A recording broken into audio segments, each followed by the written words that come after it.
في ليلة هادئة من ليالي الصحراء، انطلق مراد بسارته رونو ماستر مبردة محملة بشحنة من اللحوم الطازجة من تمنغست باتجاه العاصمة الجزائرية. كانت رحلته طويلة وشاقة، فاختار السفر ليلا لتفادي حرارة النهار.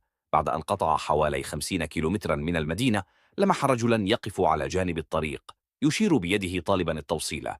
توقف مراد وسأله الرجل إن كان بإمكانه إيصاله إلى منطقة أراك مقابل أجرة مضاعفة.